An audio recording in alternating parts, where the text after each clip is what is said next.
republic. Indivisible, with liberty and justice for all. I'd like to call the meeting of Egg Harbor City Council, September 25th, 2025 to order. In compliance with the Open Public Meetings Act of the State of New Jersey, adequate notice of this meeting of the Egg Harbor City Council was provided in the following manner.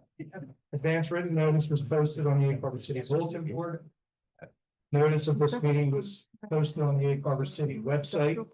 An advance written notice of this meeting was sent to the Hamilton Gazette and the Atlantic City Press. Also, this meeting is being conducted on Zoom, and people can conference in or be here at the meeting. The meeting is also being recorded for people to watch at a later date. Roll call, please. Mayor Geppetti. Here. Clark. Here. Dash. Dovey. Here. Galloway. I'm here. Heist. Here. Hesse. Here. Keener. Yes. Timbers. Here. Right. Here. Okay, number 4 on our agenda is approve the minutes of September 11th. Is there a motion? Second.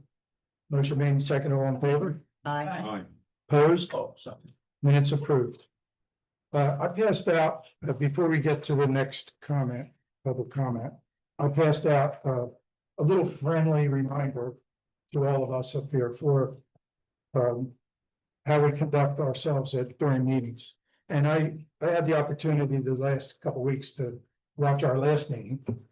And I have seen parts of it where someone gets recognized to speak and then other people are interacting with them. It's almost a debate. And that's not the way that the Robert's Rules of Order are to be conducted. It's supposed to be, you get recognized by the chair, you get time to speak. And then once you're finished, other people can be recognized and speak to either what you said or what they have to say. So, and then you have a chance to rebut whatever that person would say. So, I'd really like to just a friendly reminder that we adopted those rules at our reorganization meeting. And I'd really like to follow them so that we have, a proper way of conducting. So. Yeah, with that being said, I'll open it up to the public for any comment or agenda items only. Seeing none, we will go to the mayor. Okay, good evening, everyone. I would like to read a letter that was sent by another municipality, specifically Stafford Township Police Department, commending three of our patrolmen. So, addressed to the chief. Dear Chief Aylwin, I'm writing this letter to bring to your attention the exemplary work of 3 members of your organization. During the month of July and August 2025, the New Jersey State Police Crime Suppression South Unit conducted an investigation involving the unlawful distribution and possession of firearms. As the investigation progressed, it led to Egg Harbor City, New Jersey.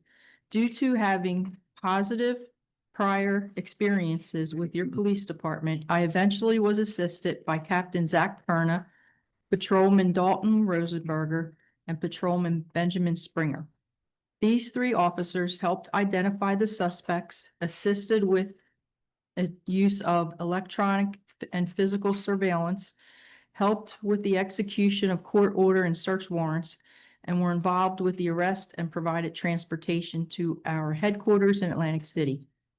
The assistance by all 3 of your personnel was first class and made the investigation a success. We in law enforcement must always work as a team, and your officers exemplified unselfish teamwork. You should be aware that this case resulted in the arrest of 2 suspects on numerous weapon charges. In closing, I again wish to thank you and your officers for their help. I look forward to working together in the future. Respectfully submitted, Detective Zach Wietrowski, badge number 118, Stafford Township Police Department Drug Enforcement Unit. I wanted to bring that out. Good job, Chief. You're.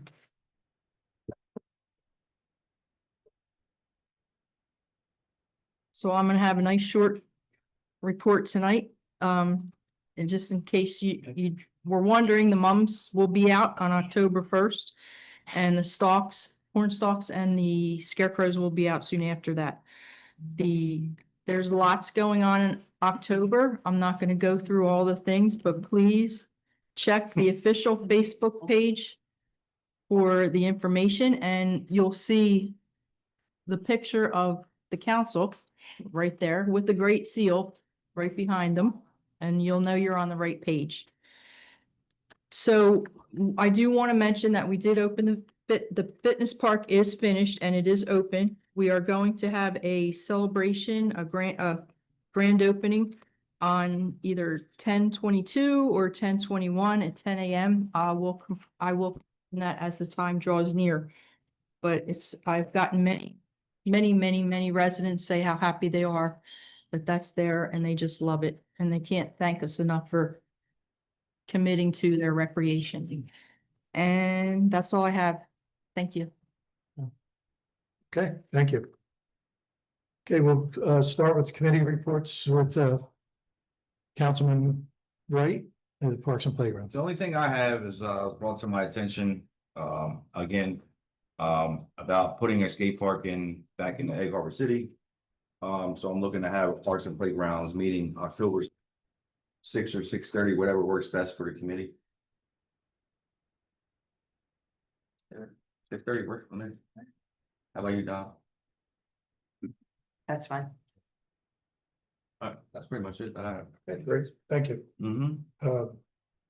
Councilwoman Galloway for property and sustainable.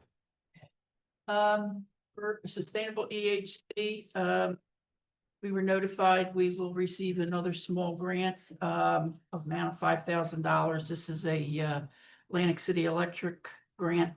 We'll be using it for a forestry management plan to cover the forested areas, north of the lake. And we'll be, seeking proposals from approved state foresters to do the report. We have less than they usually. So, the other thing is, they want now caller.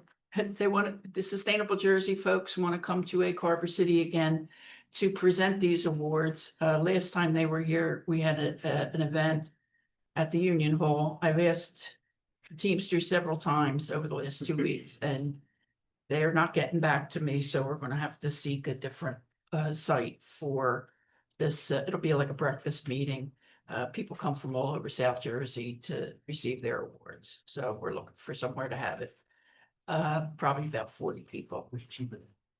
And then we also had the reinstallation of the Peace Pilgrim statue on Sunday. It was a really nice event. We had about 45 people there. The statue looks great. I have to thank the Public Works Department because they really spruced up around the statue with power washing and moving that damaged bench, and it was really nice over there. So thanks everybody for coming, and whoever had a part in it, we're grateful. The project was funded by the Leak Charitable Foundation, and we still need one to replace that one bench. Right now, that's all I have. Okay, thank you. Councilwoman Bessie with safety, code and rotary. All I have for safety is, I just want to let everyone know there were no fatalities in the accident on the first responder park. And the wall was badly damaged, and currently the adjuster is just waiting for reports to move forward. The next would be code. I just want to say the bowling alley, Jerry, Chris, and our fire inspector were in court this week. I'm sure Jerry may elaborate more on that. The trash and recycling carts will be delivered starting Monday. Is that correct, Jerry? Yeah, we got Okay, 3 people coming from Grand Rapids, Michigan to distribute our shopping carts. okay. Yeah. Shopping carts, trash carts. And then just Just a reminder, only 2 items per trash day, including furniture, metals, and carpet, which are to be cut into 4-foot lengths and rolled and tied. 1 roll equals 1 bulk item, and you can have 2 bulk items. I've seen 3 mattresses out there and some other things. So just a little reminder for everyone, just 2 bulk items to be put out with the trash. That's it for code and Rotary. Just a reminder, Coat Drive box has been placed here at City Hall. And it's across from the clerk's office. The Rotary is asking for gently used coats, gloves, hats, and scarves. The box will be there until November 9th. The Rotary would like to thank all donors in advance. And that's all I have. Thank you. Okay, thank you. Joe, Yes, Kim, when the box is full, what are we doing with it? Just let me know. Okay. Yeah, I'll get it. Thanks. okay, next is Councilman Timbers with ordinance, land use and, I have nothing for Aaron Hoffman or for ordinance. However, there was a land use meeting on September 16th. At that meeting, they approved the minutes from 2019. And with that, they approved 2 resolutions. First resolution, which was 2025-9, was for Jersey Grown LLC, located at 1401 Bremen Avenue. That's in the industrial park. It's an existing growing facility, cultivator. They wanted to make use of the entire facility. Right now, they're utilizing 1 building. And they only have about maybe 600 square feet of growth that they're doing. They were permitted to do 2,500 square feet. And so they wanted to expand to the other 2 buildings in the facility to do the maximum 2,500. Additionally, they wanted to install a fence. They would put on a lock that could be accessed by the municipality. There was also another resolution, 2025-10, that was a recommendation to the Egg Harbor City Council to adopt ordinance number 18/2025 for the redevelopment of block 1001, block 11. It was a former municipal landfill at Antwerp Avenue. And they basically, with this one, they wanted to adopt the ordinance stating that the redevelopment plan as it relates to capping the landfill and installing community solar on it is consistent with the master plan. And the redevelopment plan will be designed for future standards and outlines specifically for that 1 block and lot standards necessary to cap and construct community solar on top of that landfill. That would be the only permitted use outlined in their redevelopment. So that resolution was approved. Also, there was new business. It was an application 2025-07. It's for David DeGrossa, 1401 White Horse Pike. This is a automotive repair place, and they simply wanted to expand their footprint. So they came in for that, and that was they needed a waiver from the site plan review and approval and some variance for them. And that was accepted with board, so that'll probably come to us. Okay. That's it. great, thank you. Councilman Dovey for DPW. The Public Works Committee did not have a meeting since in September, and I'll defer to the administrator, also manager of the Public Works Department, Jerry, to give a more detailed update on Public Works activities. And that's it. Okay, thank you. Councilwoman Clark for school board, Nothing at this time. Thank you. okay. Anything you want to add to? Nothing. Okay. All right, Mr. President, I'm raising my hand. yes, Checklist. Can I just add something, because it Kim reminded me of it. The American Legion will be having a clothing drive from October 7th to November 10th. We're going to store the clothes in the greenhouse temporarily out here. And it will go towards a monument in Lincoln Park for, I'm not sure exactly what they call it. It's like, what is it? The war on war on terror or something, Gulf War and so we just want to give you the heads up because everybody's cleaning out their closets now. So come next Friday, you can drop your clothes off right at the greenhouse back there from 9 AM to 4 PM, Monday through Friday, or Monday through Sunday. So we really want to help them out. And if you're cleaning your stuff out, just keep that in mind because sure everybody's getting ready for winter. What's the date?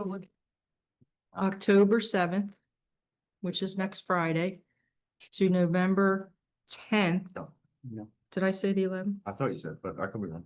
I You did. said, I think- November 10th, yes. Okay, November 10th. So that'll give everybody enough time. I used to do drives like this for Cedar Creek and we made several $1,000s on it. So, but we all have to chip in. Okay, where did supplier? I'm working on it. I just had to confirm a date and all that jazz. And then just real quick, there's gonna be a cleanup done. If you see people out on Atlantic Avenue, the fraternity, which is called what, Chief? You should know this. They should be on the top of your. Yeah, PETA, that's what I call it. Okay. That fraternity, I'm not saying it, but they're gonna be cleaning up Atlantic Avenue and hopefully they'll be doing it right. So we'll see. Jerry will let me know. And that's all. Thank you. Thank you. Okay, for finance and redevelopment, I just want to say that we had a meeting with Pinelands last week and I'll leave that to Jerry to discuss. And some other things that are going on that we've been working on pretty much the entire year that are just starting to come to the point where we're going to make decisions on what we want to do. So that'll be coming in the next couple meetings. Next, we have our police chief. All right, this should be short since it's only been a few weeks. Some numbers to begin with. Since we last met on the 11th, we've had 1 burglary call, 2 simple assaults, 1 theft call, 7 motor vehicle accidents, 2 pedestrian stops, 29 traffic stops, a total of 14 summonses issued. There's only 14 right now because the motor vehicle accident on Saturday at the corner of 3850 was a DUI. We are waiting for blood draw results until we have those. We're not going to issue any summonses. There will be multiple summonses issued with that though. So we had a total of 7 arrests, 1 DUI included in that. 3 business alarms, 1 residential alarms, 110 crime prevention activities, 4 domestics, 24 EMS incidents, 8 firearms ID applications, 4 follow-up investigations, 266 property checks, 4 public service calls, operations supports trainings, inspections. We had half the department do a First Amendment auditor training. Yesterday, the rest of the department will be doing that next week. Something that's offered by the statewide insurance fund. It's helpful just because we've got lots of them and it helps, especially for the police to know that, hey, we can record. They are very helpful in recommending signage that we can have here in the buildings. So that way we can tell people where to be and where not to be, especially if we have the signage, but yeah, it's good training for anybody to have, especially anybody here in the municipality. It's something that they can offer to anybody who works here in the building as well, not just for police officers. Upcoming stuff that we have trainings, we're gonna have responding to bomb threats training. We have mandatory defense tactics training, a sovereign citizens training, and then firearms investigations training that you officers are going to be going to. Special events that we've had over the last few weeks, we had the Cedar Creek Fall Festival where the police department did a ride. That's always a popular event.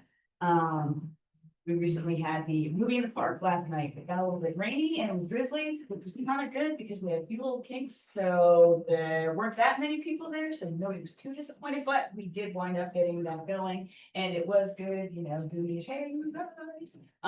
So that was pretty fun. We had a community cares event on Wednesday in Lincoln Park. We got food, clothing, state police were there, as well as some bar officers with Narcan and just general information, your reports with expungement information. In July, it was a little bit too hot, so we wound up canceling that one. So to make up for that, we will be doing an additional one on October 15th. A little bit more temperate weather, so hopefully more people can come out. We can supply some more hot meals, clothing, Narcan information, all that kind of stuff. We will also be participating in the DEA drug take back day. So anybody who has any unwanted prescription medications can come and drop them off here at the police station on October 25th. I will remind you again at the next council meeting. But we will also be providing bags that you can put your medication in, and it has some sort of material in it that will then dissolve the medications and it's safe to throw away in the trash. I want to give a big kudos to the guys in the department. They're really willing to work at last minute and do stuff there. So there are a few things to piggyback up what the mayor talked about earlier. A lot of the things that really happen kind of quickly, develop quickly. And these guys are really willing to just kind of drop things and do things really quickly. So that being said, on September 22nd, a collaborative proactive investigative initiative in the Philadelphia Village Department with the New Jersey State Police, the Stafford Township Police, and the Egg Harbor City Police developed information that a male suspect in possession of a handgun was on location. While conducting surveillance, the subject who was believed to be in possession of a firearm was identified. Further investigation developed definitive probable cause that the male target subject was in fact in possession of a handgun. As a result, detectives conducted an investigative approach on the male subject, during which a firearm was recovered from this person.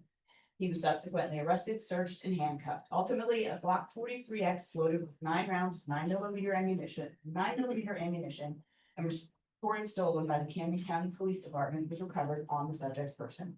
Charges were placed on a warrant, and the subject was lodged in the Atlantic County Justice Facility. The case will be prosecuted by the Atlantic County Prosecutor's Office.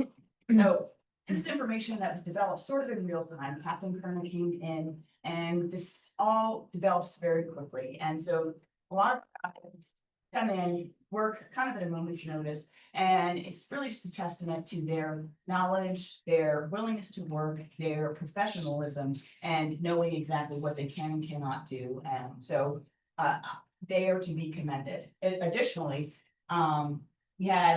it wasn't really an incident, but it could have led to an incident. On Tuesday, we had a gubernatorial candidate who came to town. Mayor Jim Penny called at around 1:30. So yeah, this evening, we're gonna have a candidate here in town at the Teamsters building.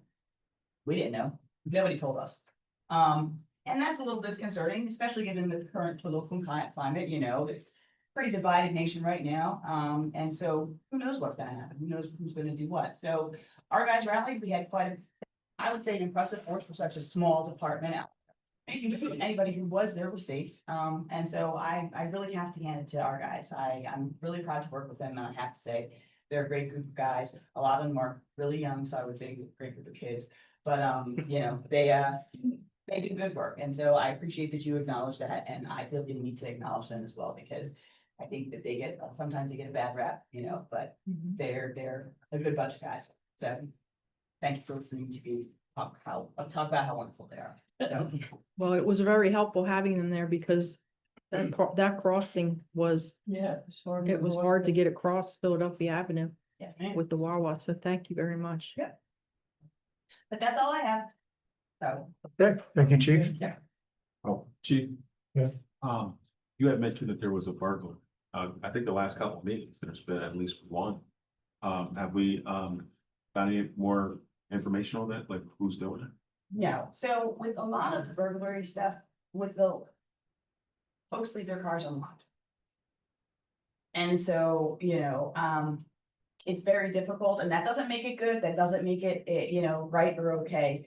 And unfortunately, it's not just here. I think, and this is gonna sound horrible, but one burglary is one too many, but it's Yeah. not really much in comparison to what's going on. I mean, we have groups of folks going around just pulling on door handles all over the place. And, we get the blotters from our neighboring jurisdictions, Hamilton Township, Egg Harbor Township, Galloway Town, all over the place. And you have multiple burglaries a day, all over the place, and multiple stolen vehicles. So, I do have to kind of hand it to our guys that they're doing grids up and down all night long, kind of try to prevent. High speed chase today?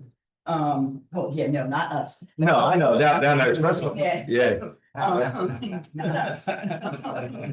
But, so, one is too many, but, so, no, it's kind of rough, and unfortunately, these folks that are doing stuff, they're clever. their gloves and their masks and their, so it's, you know, thank you for bringing it up. A reminder, lock your doors, your car doors. Don't keep anything of value in them. We've been fairly fortunate here. There have not been, knock on wood, broken windows, you know, smashed glass or anything like that recently, also recently. Yeah, I've seen a bit of that throughout the county, but not too much here, so. Fairly grateful. I probably just trying to jinx that. I'm sorry. But yeah. I've written several stories down beach, regarding people leaving key fobs in their car. And these Lot of thieves take the key fob and enter your garage or your house. Mhm. And it was a public official who had her purse stolen out of her house because the culprit took their key fob and entered their house. So don't Yeah. leave your key fob in the car. Well, also they can unlock your door with this little system that they have. If you leave your key by and even near your door, they can drive right by and unlock your door to your car. Another thing as well is if you have, garage door openers, a lot of folks might have garage door openers that they put on the visors. It's recommended that you don't do that because you just go like that, especially if you have, I don't know that many houses here in Egg Harbor City do have attached garages. But if you do, then, you know, they just have to break the window, open that, and then Yeah. can potentially get into a house. So it's, yeah. Make sure your doors are locked, take your keys with you. I recommend keeping your keys next to your bed, so if anything does happen, you can hit your car alarm button just to wake everybody in the neighborhood up.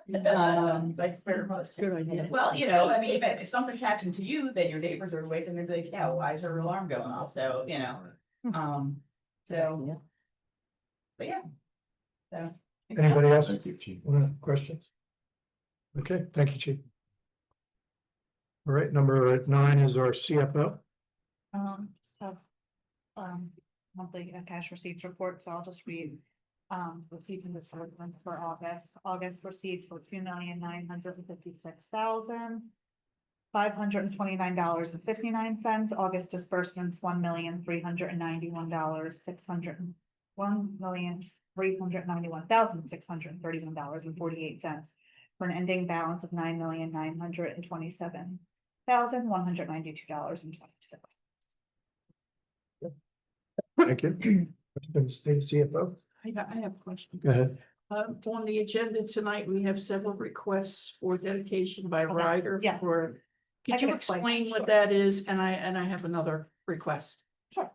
So, these are trust accounts that we have there. None of them are really new, but when the auditors came through our budget has like a listing of all our trusts, and these are just ones that they realized the state had not really approved at some point. So just trying to do these resolutions, we'll send them to the state, hopefully they'll get approved.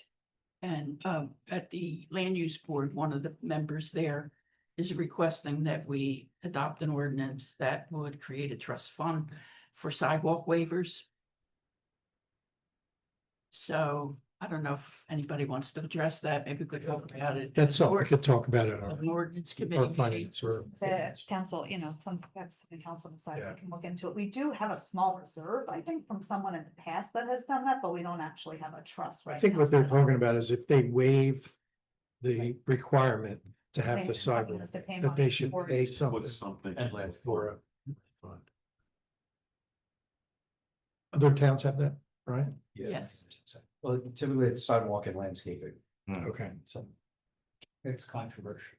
yeah, Nobody wants to talk about it, nobody wants to do it. all right. Number 10, city clerk. Today I got another use of facilities that came in late and I just want to put it on the agenda. It's not till October 25th, but it's the Breaking Bread Ministry. I think the chief spoke, I think they're Yeah. involved in that too, and it partners with The the coalition. Coalition for Safe Community, but it is October 25th. I just would like to add it with the Veterans Day program for motion to approve. They use Lincoln Park from 11 to 1. They give out clothing and food and other things. And she said last year was their biggest event. Yeah. What's the name of their? It's called Breaking Bread Ministries. That's who, it's several churches that come together and it's a clothing drive. In addition, they give out free lunch and other giveaways, I think the chief mentioned something about October 25th, something they do. Yeah, that's through the. It's the coalition same with thing. Yeah. Yeah. The coalition with, Coalition for a Safe Community, it's one of their subcommittees, the interfaith subcommittee that does that. Yeah. Every year, where they do the food drive, not the food drive, but the breaking bread, so all the different denominations come and bread, and they do a clothing drive, and so that's. They gave us a certificate of insurance and they said people actually drop off clothes there too, Yep. and they give it away, so if I could just add that one. Yes, The other. yeah, we'll make sure that's added. Thank you. And then we've done it in the past. Anything else? Yep. Okay, city attorney? Yeah. Did you skip Jerry? Yeah. Mm. I'm sorry. No mistakes. City administrator. Thank you. So, recently a flyer went out, with a letter from the mayor regarding the distribution of the, toters. And because I was working with a new vendor, because I had, multiple emails going back and forth, the flyer did go out with a typo. I apologize. It wasn't a dirty word typo. It was just a typo, which is a relief. But if anyone, and I apologize for that, I really did. But if anyone has any questions, I'm already fielding questions from individuals, people who own units, people who own, buildings and have 1, 2 units, and they just want to make sure, that each unit is going to get a toter, a set of toters. So I'm handling that, through my office. But as I said, the distribution will start. We'll have a team here from Grand Rapids, Michigan, probably for the week, most of the week, if not more. We've got several tractor trailers coming to DPW at 7 a.m. on Monday morning, so it's going to be a busy place. And they'll start distributing the toters, and of course, I'll start fielding the phone calls of all the minor issues and problems. But we're finally here, which is great. Jerry, how many of the smaller ones did we order? 100 of each, which will not be distributed. They'll be trades Right. that I negotiate.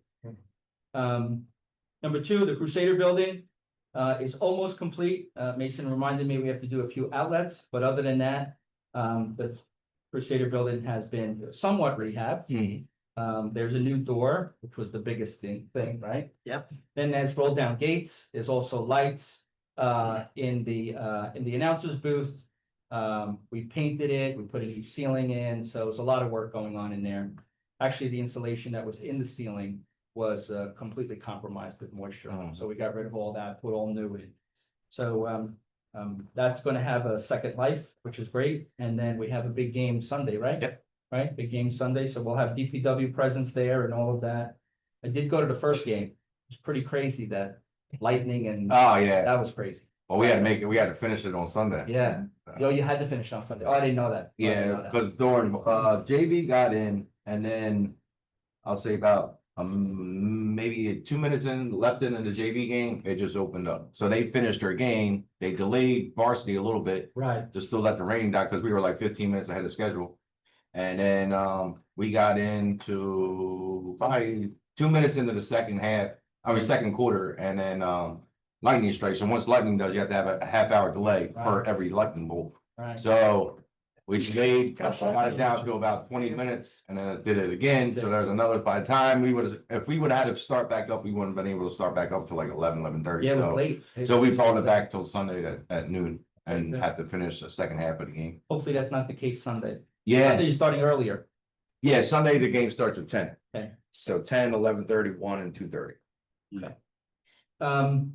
On the agenda tonight, number 16 is the resolution to enter into a contract with R&V regarding the planning and design services for citywide stormwater management. This is money that would have zero match for the city. It's up to $2 million in work. What this does is it will set the table for future improvements on the stormwater system, as well as the roads, the catch basins, all of that stuff. With the I-Bank money, with the $3 million per year. I know I'm taking some of Ryan's thunder away, but I just want to tell you that at a former municipality where I worked before this, they spent over $675,000 in 18 months to investigate their stormwater system, and that wasn't even completed yet, right? And it's not free grant money. It was a different community. It wasn't an overburdened, low moderate income community like this, and it was all town money. So when you have a program that you can take advantage of, it's a total home run for us. So and more work for Ryan, which is good. Today we had a meeting for an opportunity to have to apply for a grant for a community-wide grounds fields inventory and investigation for $500,000. There'll be more of that on the next meeting, but I just wanted to update some of the board members who were not there that there's a lot of money coming in for grounds fields. We have the 2 VDAs, one of them will be discussed tonight, but there's a lot of money for brownfields, which in Hamilton, I did a lot of this, but not necessarily with all this money coming in. So there's a lot of money coming in. We need to take advantage of it. And finally, the Pinelands, we had a great meeting with the Pinelands. Mostly, they wanted to talk to us face to face. Actually, we wanted to talk to them, but I think they wanted to talk to us more about resolving some of the long running issues that we had with them. Which we're meeting a couple of Tuesdays, right? 6th. We're meeting with them 6th or 7th. Yeah. A meeting. Virtual with Brian first. So we're going over a bunch of things. So that we can resolve some issues. We did get approval for some subdivision of some lots. And we did learn that in the case of like the Egg Harbor City North development, they don't necessarily, they just want you to follow the rules, but they don't necessarily get involved in density. They don't get involved in other issues that we think they would be concerned about. They give the ability for the municipalities to have and to control, not control, but to enjoy home rule. So, which is good. We thought that was gonna be an issue. And it's We not. thought that exactly Very right. much so. Yeah. Yeah. That's it, unless anyone has questions. Nanette has questions. Question. Regarding the brownfields investigation, we did something like that a couple years ago through Yeah. Sustainable Jersey. have So it. you might want to check on our, What we did. on the website. Who actually did it? Ryan did. Did Brian? Brian did it. But it has all the brownfield sites listed. So you have that Oh, somewhere. yeah, the map and all, yes. Yeah, Okay, so, so this $500,000, if we get it. boy, would she give it, prepare- I did it already a couple years ago. Yeah, should Give have me the come half. Yeah. I get the feeling it's gonna be a little more in depth. It might be a little more in depth, but this sets us up for 1.5 to 4 million per year to potentially clean up these properties. Especially the ones if we own them, and I learn every day that we own new properties all the time. We have so many properties in our city, it's crazy. But And you yeah, have contamination. yeah, You know, that sounds very onerous, but you have to realize the age of the city. And at one point, there was a lot of industry here. So, I mean, back in the old days, you know, they didn't care about what you did with your No. garbage. A lot of little gas stations all over the place. yeah. So there's opportunity, just have to get it and manage it. The tough part. That's it. Okay. I'm sorry, Question. Jerry, I have a question. Could you just if you can, elaborate a little bit on the bowling alley? What happened? Is there anything that you can tell us? No, so we were in front of the Construction Board of Appeals for the fire official violations, the violations that the fire official wrote.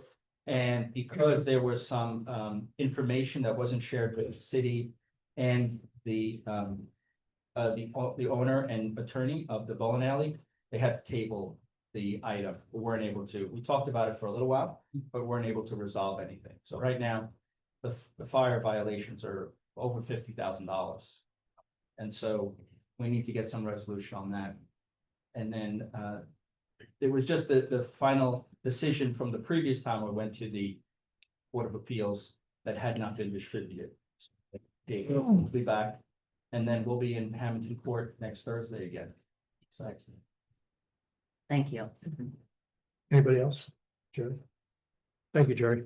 Thank you. Okay, now, number 12, city attorney.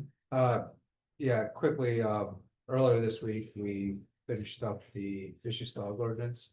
Amended the vicious dog ordinance. It went to Jerry, and I think he copied Councilman Timbers on it. For the code, for ordinance committee to take a look at it. So once ordinance committee, if any questions, be happy to hear questions or comments on that, because I know it's been a reoccurring topic in a lot of these meetings, so. The one victim that we just had recently where the dog got attacked. Yeah. Did the woman that was responsible for the dog agree to pay the dog expenses for the injured dog? I don't know that. Okay. Yeah, I mean, that's, Do you know that, chief? I do not know, but from my understanding, she was victim blaming, She was what? victim blaming. Oh, okay. All right. Yeah, so I don't know, and I don't think, I guess that must have gone to John or the Agostino. I don't think so, They have to so tell the you city wasn't anything involved, underneath them. right? Yeah. Probably civil manager. It is. Okay, Yeah. all right. Thank you. Engineer? So, nothing? Everybody, yeah, we're going to the big one, that was the big one. So Buffalo Avenue, we're recommending that we award that contract tonight. We had two bidders, I think it was probably a little bit higher than anticipated, but still within reason. So there's no reason to think we're getting better pricing if we go back out. The construction, we gotta talk to the contractor about, when they're gonna be able to start. I was kind of hoping they'd be able to start in the fall, but, the method that we specified is a little more temperature sensitive. So, we have to just talk with them to see if they're gonna be able to get it all done before it gets cold, or if we're gonna have to wait. And sort of start in like February, March and wrap it up in the spring. Layton Campground, we did get some direction coming out of that meeting with the Finance Commission. I'm supposed to meet out there with Veronica Ward on October 7th. Walk it because they expressed concerns about species and tried to explain like it's on top of 100-year-old clay dam and people have been walking on it almost every day. It's practically concrete, like you could not, and nothing will grow there. So I'm hoping when she sees the area that we're talking about, we'll avoid all of those studies that take forever and cost a bunch of money. So we'll see how that goes. And I think the other thing that we definitely landed on coming out of that is we have money to do both the improvements outside and the bathroom upgrades. So we had discussed splitting off the bathrooms and bidding them separately. We're definitely doing that. We're going to try to target your October 16th meeting to award that. So we can do that and the city hall ADA improvement simultaneously. So that's the next thing on this. Talked to Triad about applying for a 4th-year funding, a DCA funding. And they said, look, we really need to get some money spent down to show them that we're making progress and document what's been going on with the permit delays for the Finance Commission. So I'm working with them to give them all that justification. And then if we can award both of these by the 16th and start drawing down, they said the city would be much better positioned to get next year's CDBG grant funding. So that's what we're trying to position ourselves for. The pedestrian path, we're still just working through that. New Orleans Avenue subdivision, like Jerry said, we actually got approval on that. So we're scheduled to go set the property corners on October 1st. And I'll turn it over to Chris's office to file the subdivision, just file by plat, and then the city should be able to sell those. The IBAC Storm project, that's the ongoing one. I'm just waiting for direction from DP of when we can get through their final reviews and get that out to bid, but hopefully that'll start next spring. And then Eastwick Street, that's sitting, just waiting for DOT review. We got some comments back and responded, so just waiting for the direction. The backside we cleaned up a little bit. It's really just some updates. Key-Rec Fields, we got some direction from the pylons there. Going to have to restore a parking area. And then we should be able to move forward with the other stuff that we talked about, the concrete pad for the porta potties and extending the snack stand. VDA areas, we have been working at HCSRS. It sounds like we're going to be working with Jeff on the one at the Antwerp Avenue site. Excuse me, Ryan, can. Yes. The slab for the porta potties, I don't know anything about that. Okay, so we had discussed probably over a year ago now. That the bathrooms at the Key-Rec site are really inadequate for like Sunday game days for football, larger events, national event, things like that. So there are porta potties on site, but they're not really ADA accessible. They're just in the grass. And it's kind of uneven, whatever. So we talked about adding a concrete pad out behind the building and then having an accessible path leading from the pedestrian path that's already there over to the porta potties. So you'd have ADA accessible porta potties and they'd be stabilized. It'd be a lot easier to maintain. And will that will be owned by the city? And will they be open all the time? Does anyone know? Doesn't have. The Everybody's porta potties are only open when somebody's out there. Right, so the porta potties are already there for game days and for events like that. So my understanding is that they would be managed the same way. They'll just sit on that concrete. The porta potties are out there because I refuse to clean those bathrooms. Yeah, Gary. Every said the other same. day. Thank you. So, and I'm done. I've been doing it for the last 2 weeks, and once football season, until people teach their kids how to use the bathroom, I'm not over it. Well, the adults too, well, mostly the kids.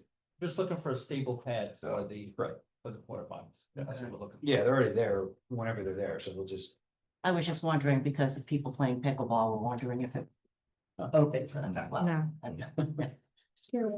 Porta pots are always open 24/7.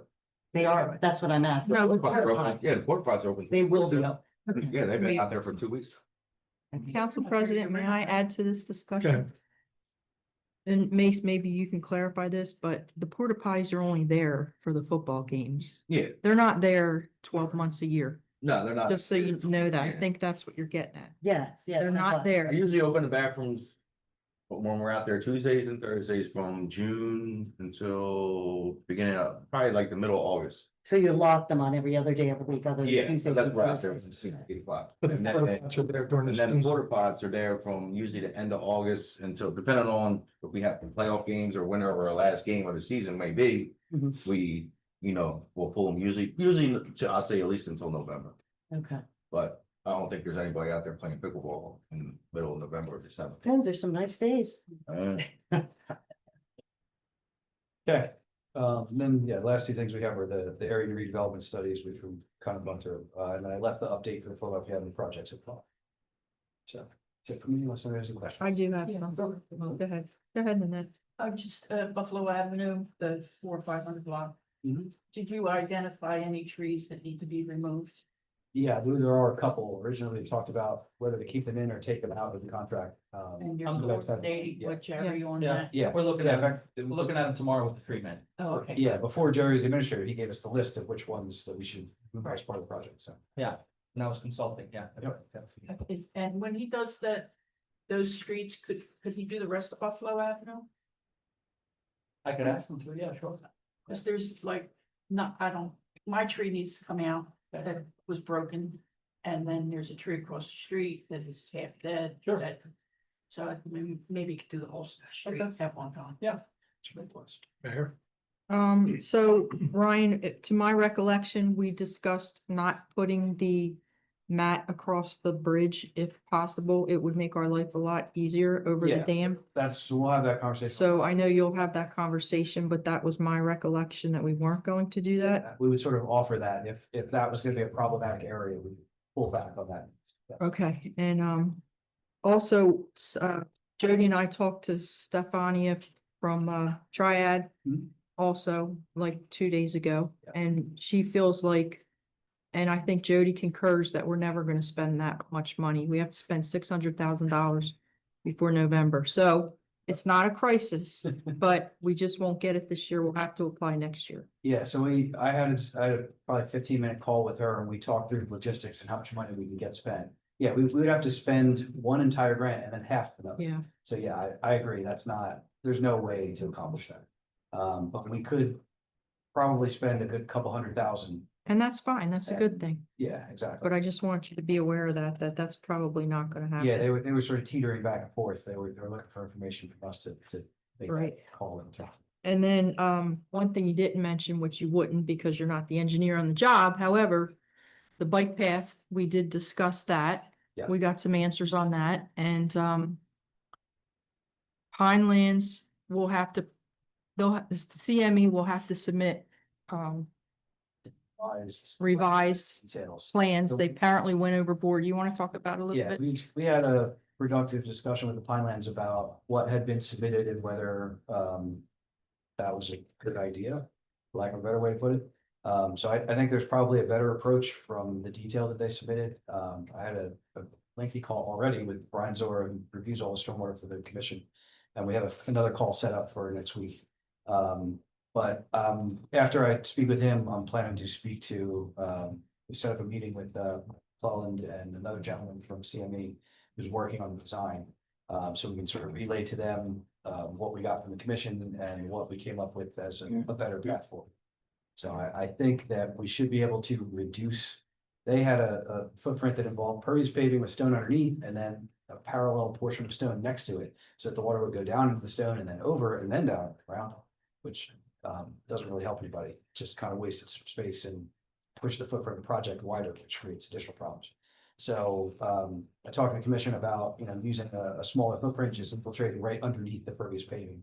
They were open to that, so I just need to convey that to CME and explain the argument that they need to make to get that done. And Ryan has generously offered to work hand in hand with the new engineer, one out of what, 4, did we decide? I think there. That there's have one- left? I think this is the. Yeah. How many years has this project been working? 8. 7, Oh, that- FY 2018 plan. And count the time that Maria was on council, it's 20. So, thank you, Ryan. Ryan really wants this to move forward. He obviously couldn't be the engineer because there was a conflict, so we had to appoint another. Yeah, engineer. you guys got design systems, so they're designing for free, like, I get it, it's fine. Not me, sir, my feelings. So, But yeah, they thank you. unfortunately need some shepherding along this process. We'll get it there, Thanks, Ryan. sure. And I had a question for the mayor and whoever had that meeting with Triad. Mhm. Did the shade structure grant application come up? We're gonna discuss that, Tomorrow. such things like that tomorrow. Tomorrow. We didn't discuss that. Okay, because the deadline is coming up. Yeah, we're gonna meet with them tomorrow at 1 o'clock, right, Jerry? By Zoom. You're invited to that meeting. I think. You're on that. Isn't she? Try it. I Try. had sent it out, I didn't send it out. She It's didn't for the meeting. she didn't put it on, she didn't send it as a calendar invite. That's why I didn't have the thing. She just sent it with no response Oh. required. So that's why I couldn't find it. Yeah, but you're right, I may not have it, something happened today. There's a meeting tomorrow with the ACEA project profiles at 1 o'clock. That was today, That was today? wasn't it, Chuck? No, today was. Or that was the Ellen. Miller, Hey, right? Yeah. In London. No, I don't think the ACA is next. No, that- Not that's tomorrow. That meeting, I have it on my calendar. you do? Yep. I don't think I have it on mine. Meeting. What time, Ryan? 3 1 o'clock? o'clock. Yep, 1 o'clock. No, Slash I SK don't- presentation. What time is Project Friday? profiles. Yeah. pretty sure Triad's at 1 o'clock. Well, okay, so that is a meeting to try. Yeah, that's the same thing. So they're gonna do the project profiles. and- Right. But it never got to my calendar. I just got an email. I So did forward it to you. you did, Okay, good. but I then hence got So this is. one. No, this has a Zoom link on it, it's. I, We'll get it to you. okay. I'll I got it, I got it. Okay. Councilwoman Hessen. Brian, I just wanted to ask you about the iBank and the stormwater management. I know it had said something about repaving the whole road where it, Yes. So that is Full part- width roadway restoration is eligible. Additionally, we have in the past done roof drain and sump pump collector pipes under the sidewalks. So if we choose to install those in additional locations, we would be able to replace the sidewalk, the curb and the street, all with this same funding source. And that's really And- why we're doing it. So, and- right, sorry, didn't mean to interrupt. and do we have this all worked out? So we're not doing it redundantly? Nothing's going to be on Buffalo Yep. or anything like that? Correct. So the first part, what we're asking for authorization now is essentially a full H&H study, so hydraulic and hydrologic study of the entirety of Egg Harbor City and the upstream contributing watersheds. So we can figure out, what stormwater do we need to manage? Then we go back through and we build a model of your entire existing system, find out what the deficiencies are, identify areas that don't have adequate stormwater management. And then we design the system to replace what you have, upgrade it to meet the sizes that are required to move the flows that we're projecting. And make extensions to areas that don't have adequate stormwater management now. So that is this part. It's the planning. So planning is figuring it all out and then design. And then once we have that on the shelf, we're probably gonna identify $25 to $30 million worth of work. And iBank right now has $3 million annually that applies for the Clean Water Program for construction. So at least for the next 2 years, you'll have $3 million a year to start chipping away at what we come up with in the planning and design. And take the worst parts first. Correct. My question is, the roads that we're working on here, when will this plan be worked out? So we know that, to coordinate. Yeah, so as we're going through, when we have the next project that's coming up, we'll sort of accelerate that part of it to make sure we're doing, whatever we need to do in that piece, so that we're not messing things up downstream, right? So we know this is going on. We may not be done the whole thing, but we can figure out, okay, what do we need to do here now to make sure that this fits in with the whole rest of the puzzle? That's what I'm hoping. So we can Yeah. get as many streets done as possible without. Can I add something to that?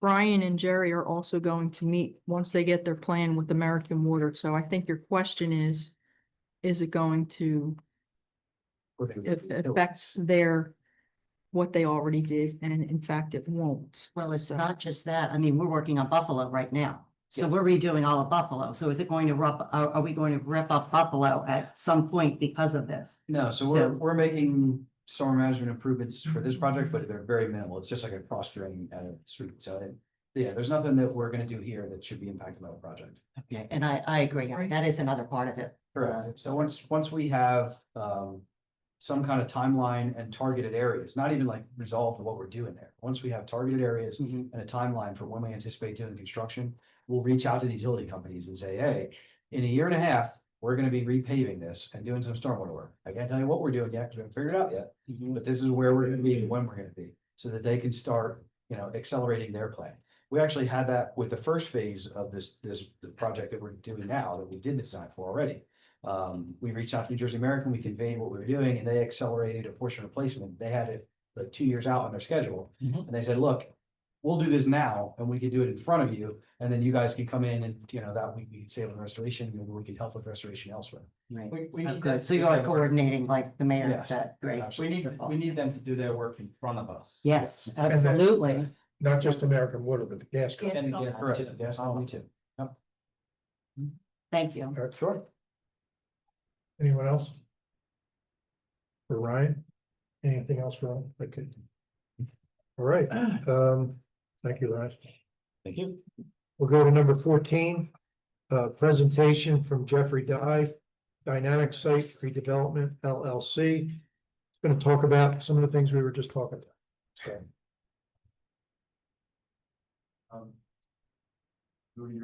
Yeah. I also have, I think you got. Oh, yeah. Our efficient clerk. Bring them off. Clerk, so I should say. This is recycled paper, I went on both sides. Okay. Anyone wants, They're already working in the crowd. What's in the crowd, right? Name, I'll just take that. I think they have. You want-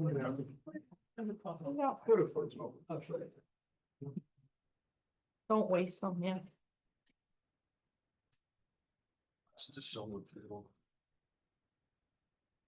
Okay, so Jerry told me I had 5 minutes, but. So here to talk about the PDA and the industrial park, specifically the landfill.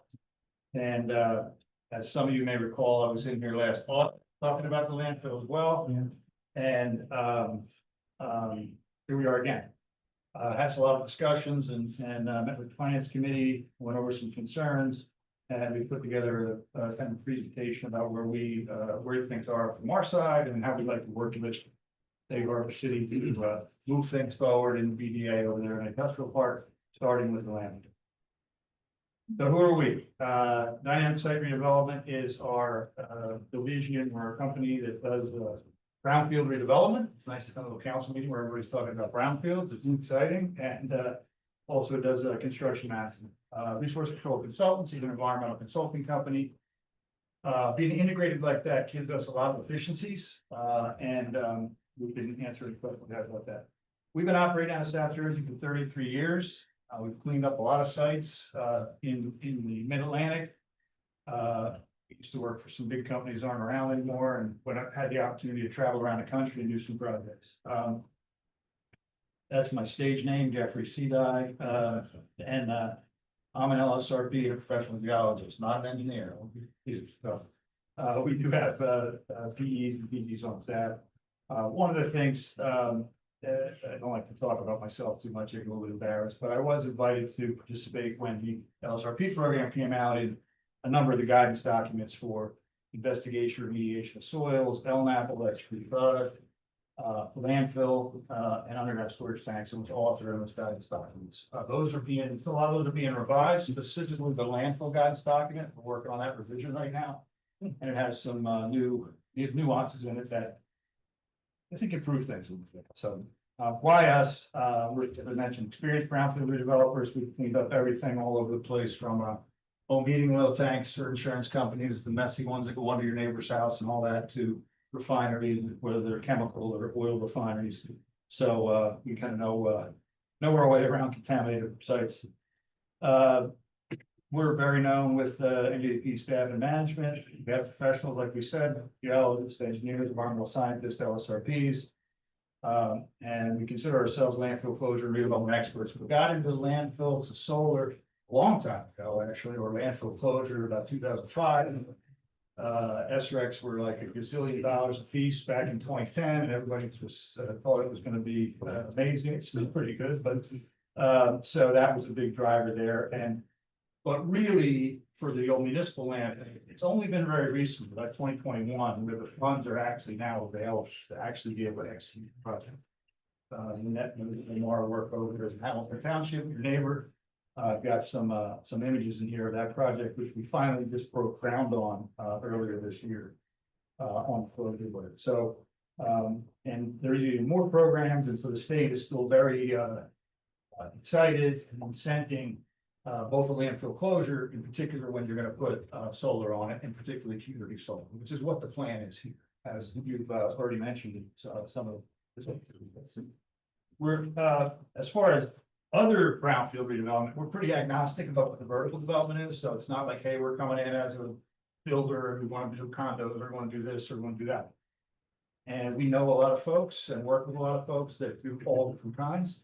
So in this instance, where you got a BDA and a steering committee back and forth with folks, what does the city want? And you can't always get what the city wants because it doesn't work out demographically, or there's no interest in that particular, but we certainly have experience and know a lot of folks that can work there.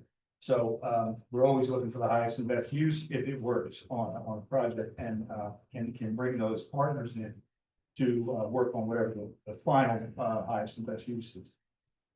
One of the things specific here, but in general, we're flexible in partnership with other firms. We're a small outfit out of South Jersey.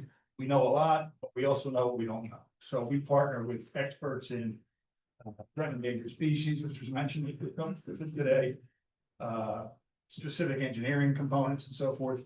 And in here, which I've mentioned it several times with Ryan, we would work with, we've done this in our 70 to 53 acre upland acres in National Park, New Jersey, which now has started the solar construction component of the project. The landfill's been certified closed.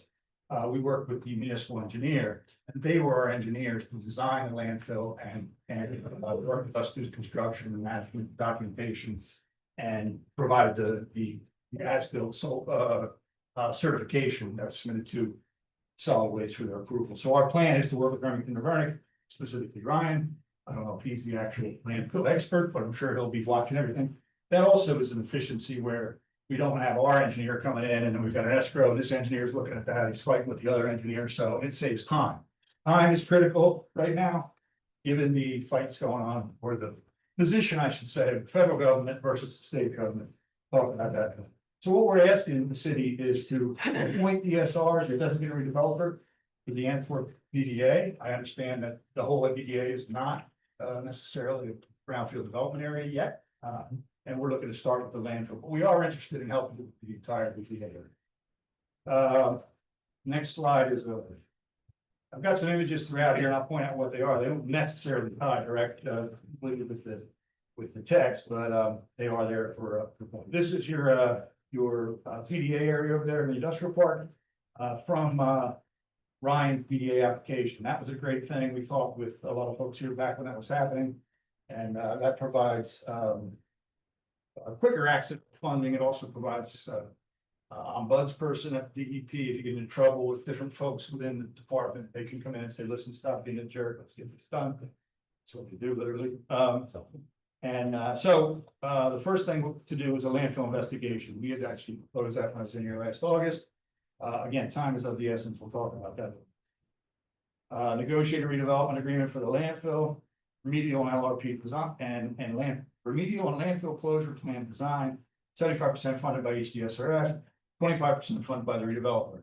There are some programs in place that will be coming online, aren't online yet, that can help support that 25%. The BRIP, as it's called, Brownfield Redevelopment Incentive Program, that is a tax credit, so you don't get paid on that till the end. And so we would bridge the gap in there, put some financing in place in the hope of we would actually be able to sell the tax credit at the end. And then our model is to take title.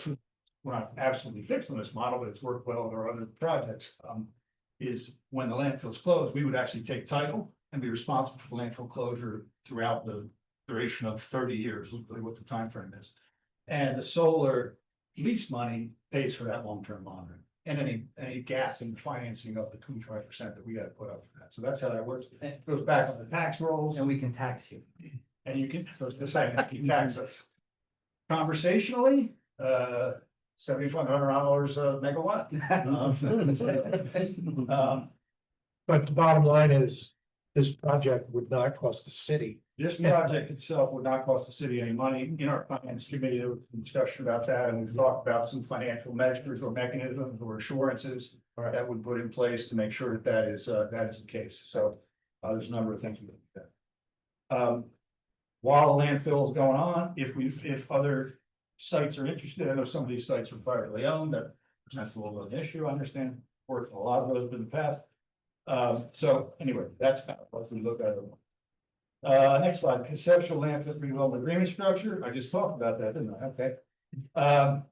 This slide on this is a depiction of a closed landfill where the landfill no longer used. It does not have a liner in the bottom. And these are the sequences of degradation that happened in your subsurface soil and groundwater as the landfill decays. What's been found in recent years, landfill regulations were proposed in 71, they weren't approved till 80 something, and by that time, the science had already changed.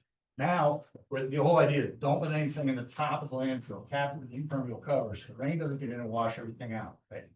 What's been found now is that moisture in the landfill actually helps with the degradation. And that science that was there in the beginning, or that engineering, has actually, by the time it was actually in place and in practice, not to mention all the caps that were initially put in all leak anyway, so. He explained that better than the Pinelands did. Because they were in play, because they were in play, yes. Well, I should have mentioned that at the beginning. Jerry started with, we had a great meeting with the Finance Commission. That does not happen every day. That was. Anyway, so that's just what that slide is, but that's a legacy landfill and the degradation. Most of these old municipal landfills that have been out of service and have had waste put in for so long are what we would say, technical term is cooked out. They've already degraded. Any of the contamination, not any, but a lot of contamination in the groundwater has biodegraded over time. And when you have those, the bottom of those landfills end up getting a mucky mess, but it actually acts as a biofilter. So anything kind of coming down and washing through there, goes to that biofilter and really does degrade. It obviously attaches to the soil particles and continues to degrade. Jeff, do you ever see after a landfill is that the monitoring wells start getting worse as far as contamination? Only if there's, if it's a mess there, right? If it's a bit, but usually on those sites, you'll find a problem area and excavate it. We were involved in the Harris landfill in Camden, where they built the Croc Center. Had the landfill consultants on that project, and they had a nasty, there was actually film of the trucks pulling up and dumping waste in the middle, like it was chlorobenzene or something. So they had to actually excavate that. It was hazardous. They take it off site. So any real bad. Could happen, but Yeah, probably probably not not here. here, but, well, again, our investigation is a pretty extensive scope.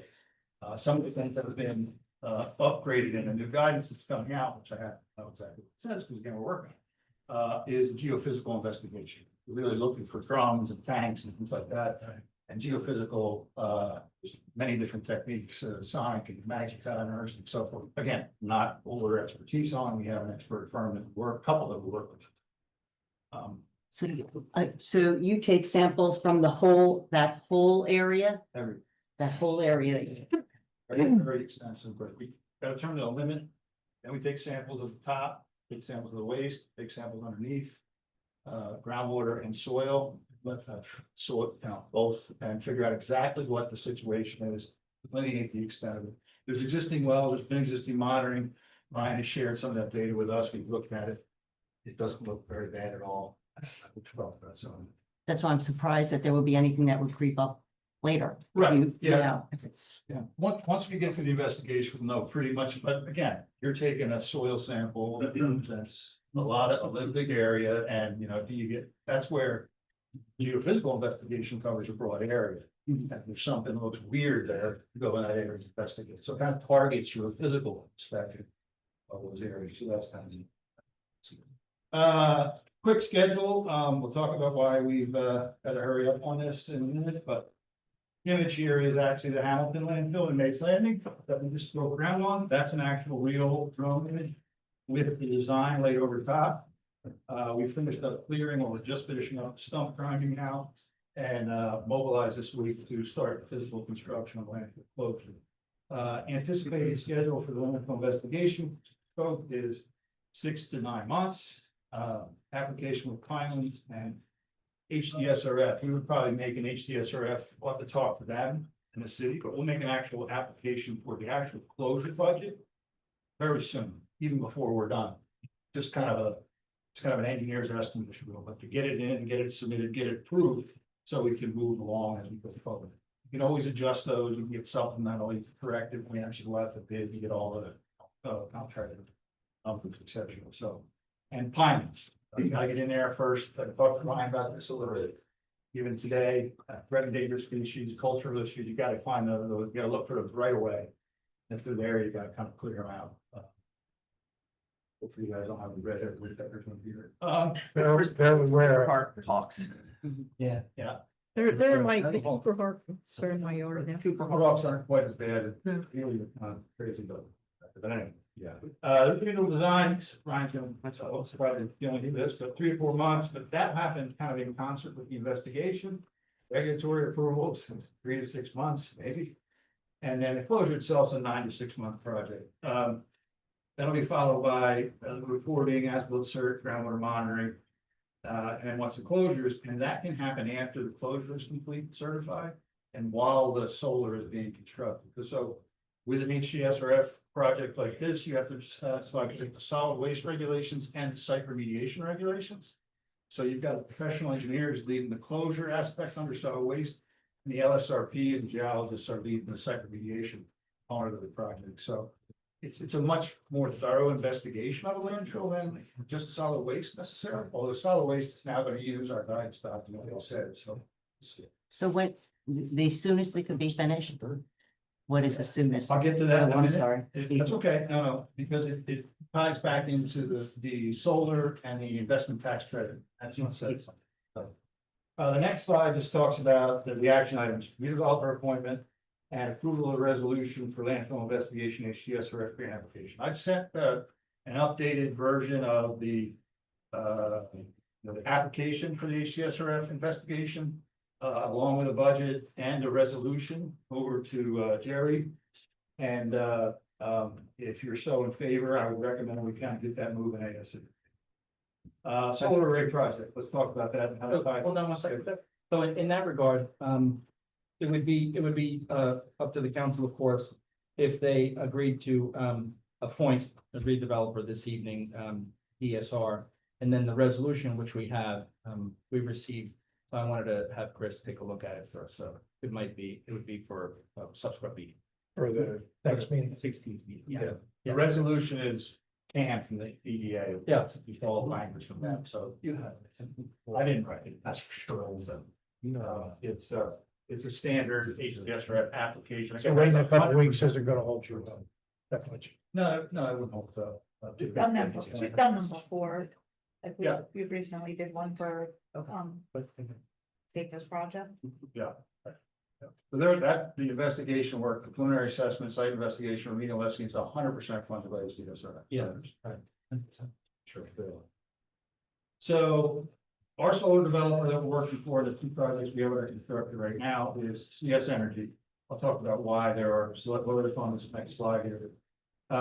And not that we're locked into them, but we like them. They've already done some initial scouting work on this. We did some last year. As I mentioned in the last meeting with Greener by Design, they invested some stuff. But they've done a preliminary application. You can send it for ACE, that the interconnection looks at the lines, and they've determined that this is the potential capacity out here. They have their own project and their own Pinelands application. The application for closure would be a public application. City would actually be the applicant.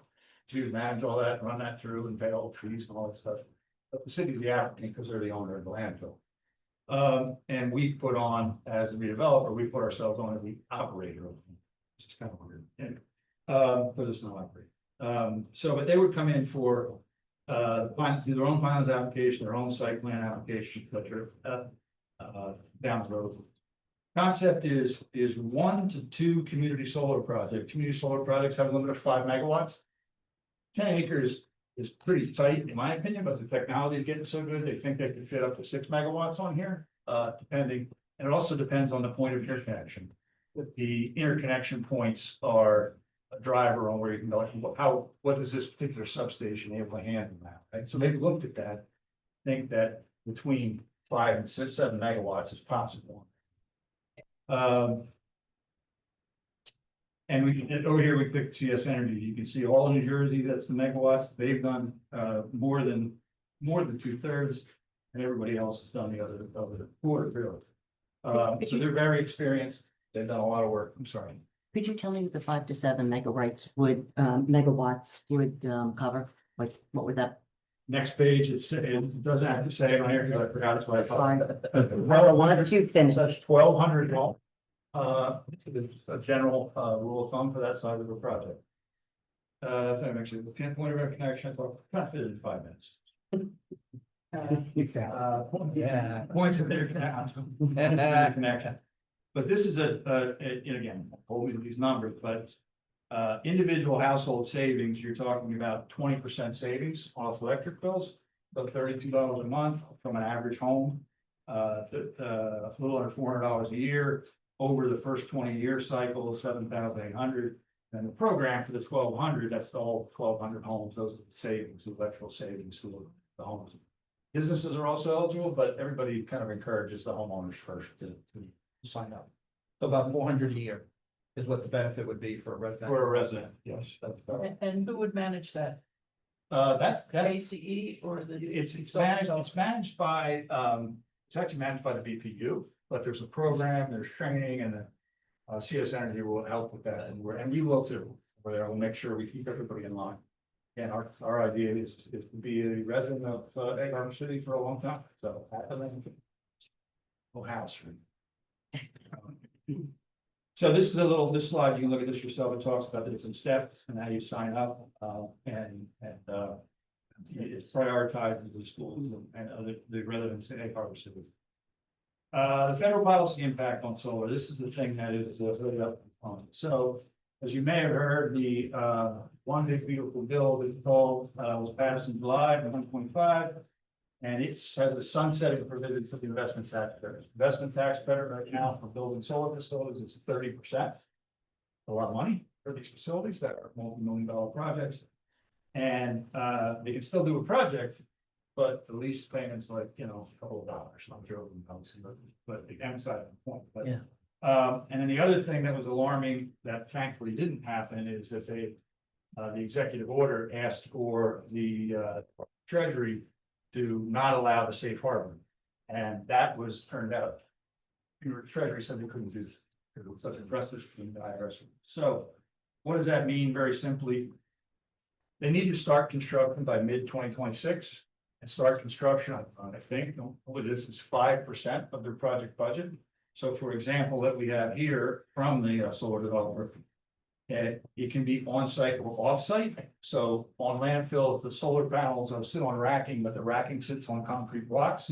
So if they let a PO to the concrete manufacturer to manufacture the concrete blocks for the racking by the middle of next year, they'll have another 4 years to complete the project. So that's why it still works, but we've got to get to a point by the time we get to middle of next year, such that they're comfortable with making the commitment and going forward, et cetera. So obviously there's a lot of moving parts on it. So it would be nice to start the investigation of ASA.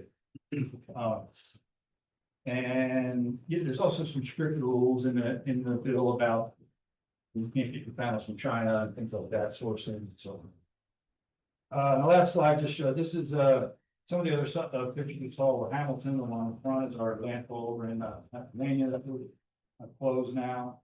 And, this is a national park site.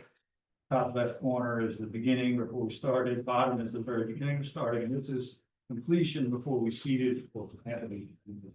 That large area up top, that's gonna be a, 8 megawatt.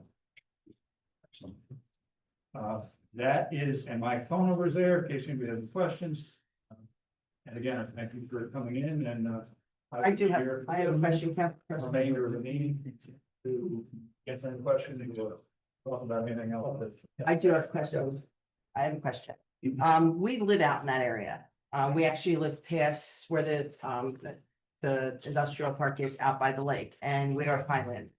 We put solar in and we wanted to put it in our field.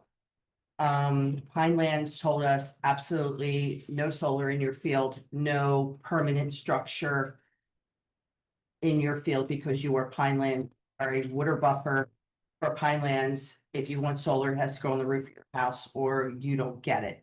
Could you run into that type of situation in that lot that we ran into on our property? Well, I've learned my lesson about saying what Pinelands goes through, but it does allow for solar to be installed on landfill in the Pinelands. It is within the CMP. Okay, because I'd hate to see all this start rolling and No, then get to the point where they go, oh, no, you can't put it that way. And you don't have a roof to put it on where we did. I would think the difference where you are though is because you're in a preservation area. 20 acres to build now, if you wanted to try to build out there. So, and the landfill is not in that, so. Well, no, I think the difference is actually, it's specifically regulated to allow it on land. yeah. I just wanted to add because But I mean, for her, and at their house, Right. they're out in the preservation. Right, but the difference. between projects is that Oh, yeah. no. The whole town's in Pine. Yeah, We're all- so, I mean, basically, it's still be covered under Pinelands, that's what she's actually. It's not saying, you know, that you could run into the situation. Yeah, we would have to submit a development application. Sorry, Go ahead. we'll have to submit a development application to Pinelands on behalf of the city, and we'll do that on day one. This Have a was- meeting with them and go over those issues. right, I mean, that's just a question that popped into my head. No. Or when we went for the solar, our whole plan was to put it in our field. We didn't want it on our roof. And we went through the whole thing and went to Pinelands. They're like, absolutely not. And we wound up having to put it, Yeah, we looked at a project up the road here in Anshul, and 10 acre lot, but it's wooded, there's no brownfield at all, and no way. Yeah. Well, The, and this was brought up at the Pinelands. It was, yes, it was brought up And at the Pinelands. We had the executive director there. And she affirmed that it's in the comprehensive management plan for the Pinelands. because it's the brownfield. Because it's landfills, they're encouraging people, us, towns to close landfills, cap landfills properly.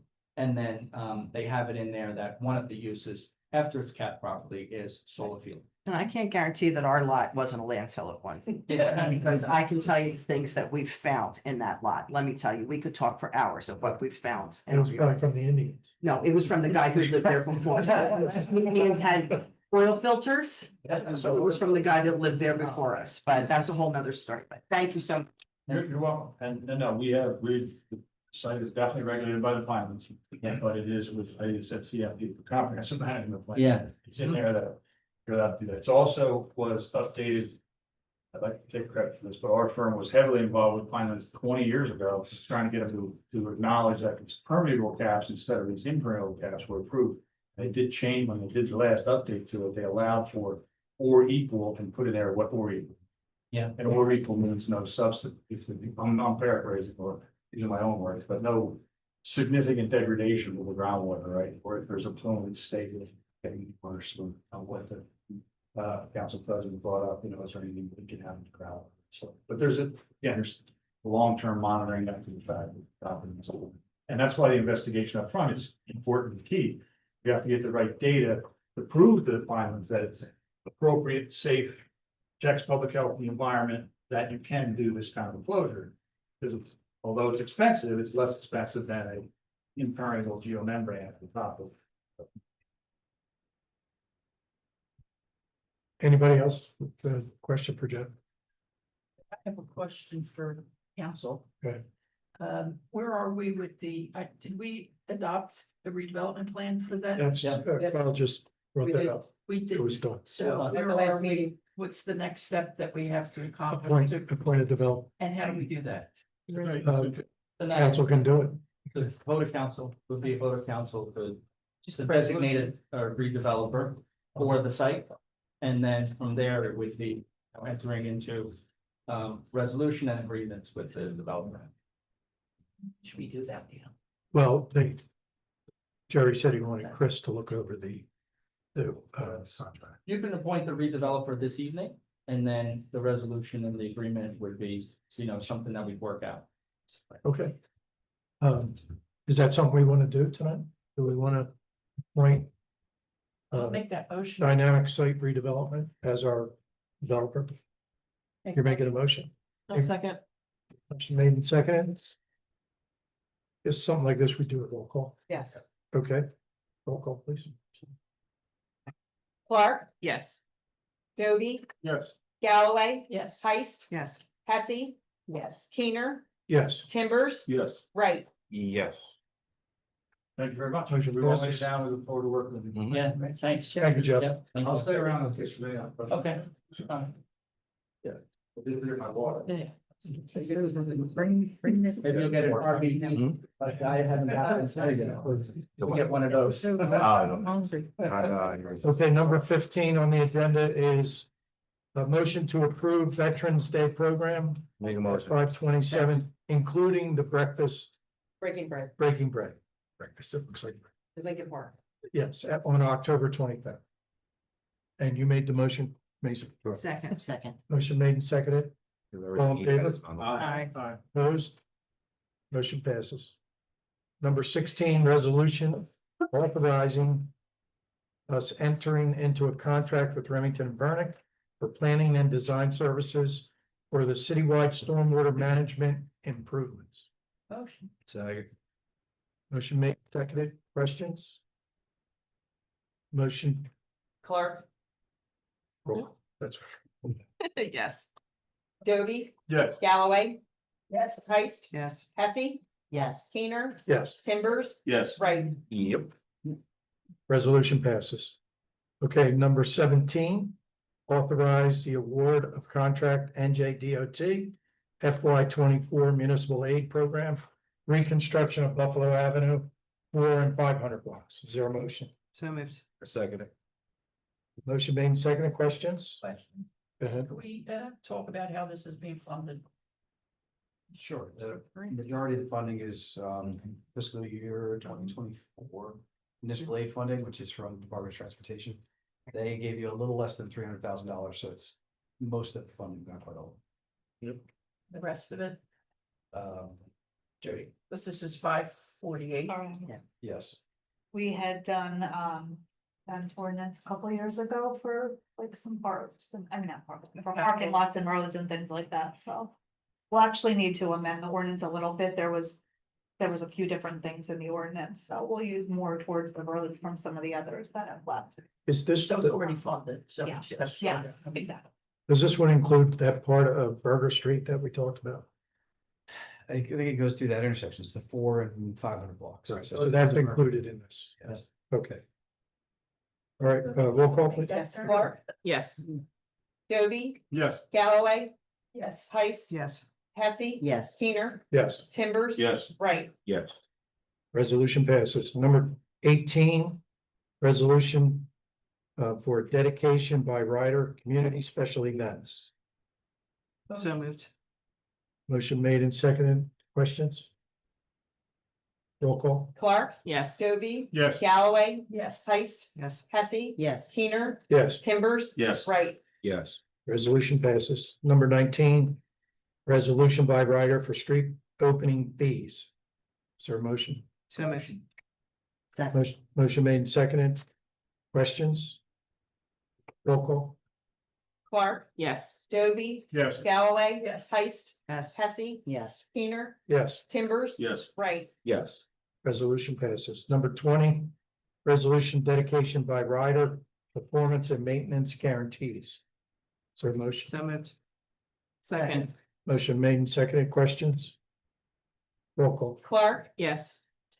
Dovey, Yes. Galloway, Yes. Heist, Yes. Hesse, Yes. Keener, Yes. Timbers. Yes. Right. Yes. Resolution passes. 21. Dedication by rider tax sale premiums. Is there a motion? So moved. Second. Motion made and seconded. Questions? I have, I do, I have Go a ahead. question. I just wanted to make sure, this is the properties that were sold and the tax liens as well? Is that what this is? This is just a trust that those, when they have a tax sale that the premium would go into. So that's where, that's, oh, okay. When they're sold, so it's not liens as well? Mm, No, Both, this portion would everything. just be for the premiums. Roll call. Thank you. Clark, Yes. Dovey, Yes. Galloway. Yes. Heist, Yes. Hesse, Yes. Keener, Yes. Timbers. Yes. Right. Yes. Resolution passes. Number 22, resolution online auction. So moved. Second. Motion made, seconded. Questions? Roll call. Clark, Yes. Dovey, Yes. Galloway. Yes. Heist, Yes. Hesse, Yes. Keener, Yes. Timbers. Yes. Right. Yes. Can I just say something? Go ahead. You could get a John Deere 325 tractor for $25. That's the minimum. I'm looking to bid that up, but that's the minimum. Okay, number 23 is a resolution on health reimbursement account plan for non-union employees. Motion. Second. Motion made and seconded. Questions? Roll call. Clark, Yes. Dovey, Yes. Galloway, Yes. Heist, Yes. Hesse, Yes. Keener, Yes. Timbers. Yes. Right. Yes. Resolution passes. Number 25. Resolution authorizing the Egg Harbor City Police Department to Wait, I can skip participate. it, so you skip one. Did I miss? Jumping right over. 24. 24. Yeah, this time. Okay. I know she. I wanted to get to the police thing. fast. All right, resolution South Jersey Power Cooperative Co-op Electricity Award. So moved. Second. Questions? Roll call.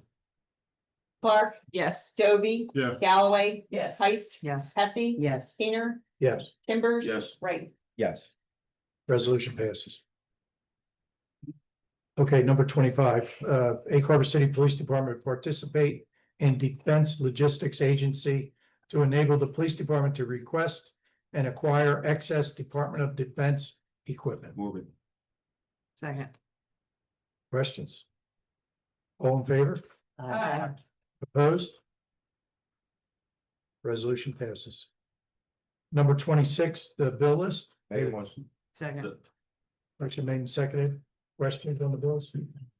Roll call, please. Clark, Yes. Dovey, Yes. Galloway. Yes. Heist. Yes. Hesse. Yes. Keener, Yes. Timbers. Yes. Right. Yes. Okay, number 27, comments, Mayor? Just one quick thing, Jody, I was speaking with a man in the park who doesn't live here necessarily, but watches our council meetings for some unknown reason. But Okay. he has a complaint about the YouTube. I don't know anything about it, but apparently you need a higher something to make it play because it's not playing correctly. It's fuzzy and everything. And when you look at what it is, like, it has to be higher. If that helps. Does anybody? It's gonna be a little blurry, but it's really just because the way I think it comes through from Zoom without. It's something about the, Resolution. I can give you his, You can do that I yourself. can give you his email if you want. You set that when you uploaded. Right. You set the. Yeah, you set the, yeah. So. You have to up it a bit. Longer to up. Not a big deal. I can change it. Well, people want to watch, you know, what are you gonna do? Well, that's good. It is good, right? Now we have the words too. Oh, yeah, we had a resident request that we add closed captioning for people who were hard of hearing. It's actually here working. Working. Yeah. Really well. Hamilton. I've been reading them as they go up there. How can you put It's that up? humorous. But we'll find out. It's. Put that out? I'm not sure. So that'd be like a transcript, right? Zoom has a transcript. It does think like Zoom. Yes. Okay, anything else, Matt? No, that's it. Councilman Wright? just a couple things, tomorrow night, chief, just so you got a heads up and nobody calls the fire department on me again. Tomorrow is homecoming for Egg Harbor City. We will be having a bonfire at the baseball field. No, I am not lighting the baseball field on fire, public. It's a bonfire. So please do not call 911, especially when I'm out there lining the field. But just so everybody knows. S'mores. Does Cochi know? Well, another thing was last year, all the officers came out, they were playing football with all the kids and everything, having a good old time. We had the bonfire, they were actually around the bonfire. Police had to go and respond to something, so I let the bonfire kind of cool off while I was lying in the field with all the lights on. Somebody drives by, sees that the field was on the fire, they call it. And then, of course, the officers had to come back, but because somebody called 911, they had, even though they knew what it was, they still had to respond because of the 911 call, but. Bonfire probably, well, homecoming starts at 7, I would say the bonfire will probably be around like 8:30, I would have to guess. Does Butchie know? But we put in a fire department. Oh, good. Yeah. I don't tell them. Oh, well, you got a permit, you're good. Yeah, we go. Yeah, with the schedule. Anything else, Mace? I don't think so. I'll let Councilman Clark touch about anything else, Halloween, trick or treating and all that stuff that we're gonna be doing at Trunk or Treat. Councilwoman Galloway? I'm just very excited to be moving forward with the landfill and solar energy which will benefit all the residents of Egg Harbor City. It might take a couple of years to get there, but we're on the right path. I haven't had electric bill in 4 Helping months. residents with, we can't always reduce taxes, but we can help them with their electric bill. That just is good.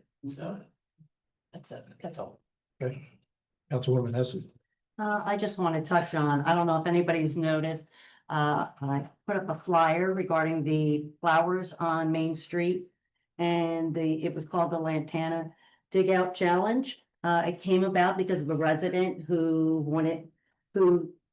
was saying how beautiful the plants were at this point, and they really wanted to dig some out themselves. So I checked to make sure it was okay with the mayor as well as Jerry, and it was fine with them.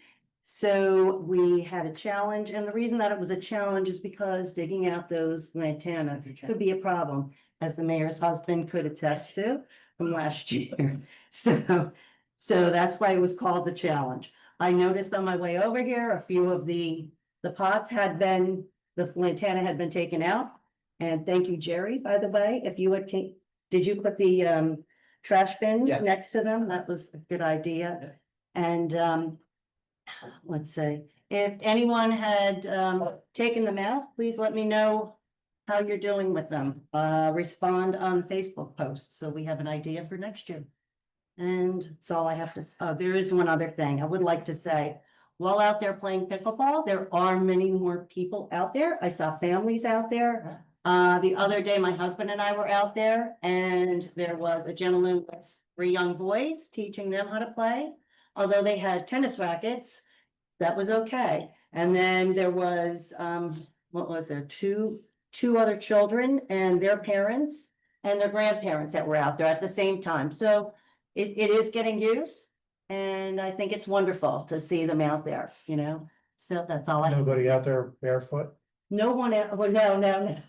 Nobody. Who knows? Not. Rollerbladers and the skateboarders are using it a lot more than people playing pickleball. Oh, are they really? See, I haven't seen that. Oh, I say I'm not there every night. Know what time? Anywhere from 6 to 8 o'clock when I'm out there. Chief, may you take Please, note of- please. I did Yes. have It'll someone tear it up. mention the lighting goes, Yeah. the lighting goes on too late.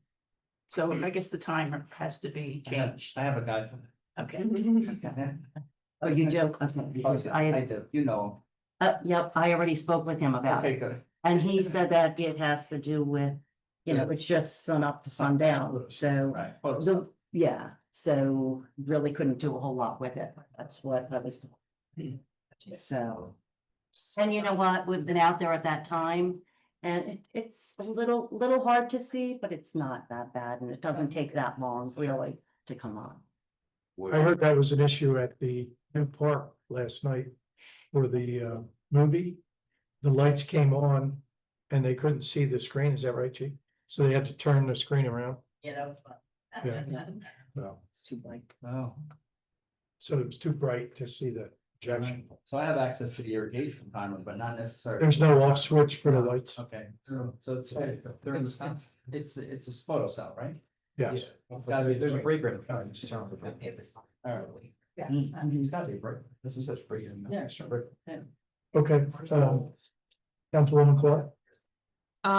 So this weekend is an exciting weekend for football. We have Cedar Creek tomorrow versus Holy Spirit.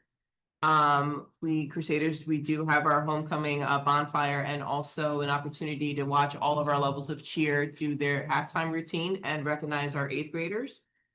Sunday, we have our homecoming game and family day where all of the families, both for cheer and football, get recognized before each game. Games like Councilman Wright mentioned start at 10 a.m. on Sunday. We hopefully will have some breakfast specials for that day, so please come out. No breakfast. No breakfast? No breakfast. Oh, man. Just because we don't have another Sunday game and the only other time we will be able to sell it is if we did it at the Cheer Fest. The first isn't? Oh, never mind. The first is Saturday. Duncan, yeah. Duncan. So we have homecoming and family day on the 28th, starting at 10. And also trunk or treat. We are taking applications for participants. It is a free event, both for trunk or treaters and for trunks. That is going to be on Saturday, the 25th from 6 to 8 p.m. And if you have any questions, please feel free to email meangreencrusaders@gmail.com or come to the field and speak with me. And that's all. Thank you.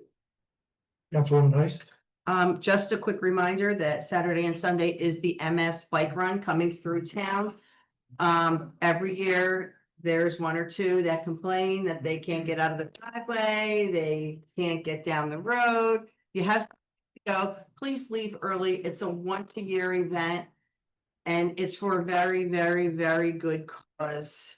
So leave early and remember, and thank God that you're not the one suffering with MS. And smile and just drive a little more those 2 days, or just stay home and enjoy your yard. That's what I'm gonna do. And that's all. Thank you. Councilman Doty? I don't have anything to add. Councilman Timbers? I wanted to say is, there's football tonight. And it wasn't mentioned that one of Cedar Creek's graduates is actually playing. So when you guys get home, turn your dials to whatever channel it is. And, to support Cedar Creek graduate, doing well. Max Milton. Okay, thank you. Nice. I don't have anything to add. Is there any from the audience that wish to be heard? Okay, Mary?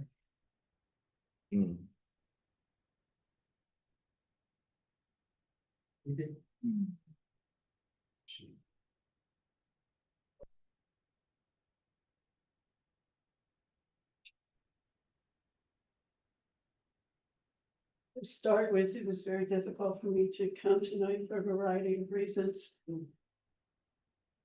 And perhaps even a little fearsome. But the past 2 weeks, I've had several people, including asking me to be here tonight to present stuff. But I also have to clarify, when I was here last night, talked about the person that was struck on Buffalo in the White Horse Pike. I was mistaken in thinking that the person that was giving me that information had seen it online. I was wrong. They were actually physically present. They were there. She told me she had spoken to some of Egg Harbor City officers. And a administrator or supervisor from the Cody agency on Atlantic Avenue was also. So I wanted to correct my mistake that that person is up close and personal with that. But that person approached me again a couple of days ago and said, "What did city council tell you they're gonna do about it?" And I said, "Hey, maybe I should run for political office and not be committal."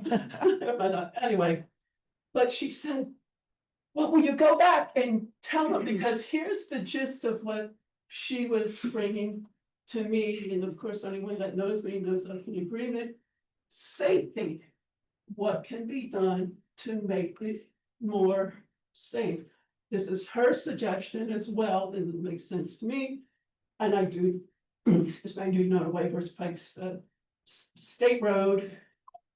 But the gist was, can somebody appeal to New Jersey Department of Transportation and perhaps add flashing lights on the pedestrian signs, you know, the ones that say there's a crossing here, like, my word, hey, stupid people, there's probably gonna be people on the street.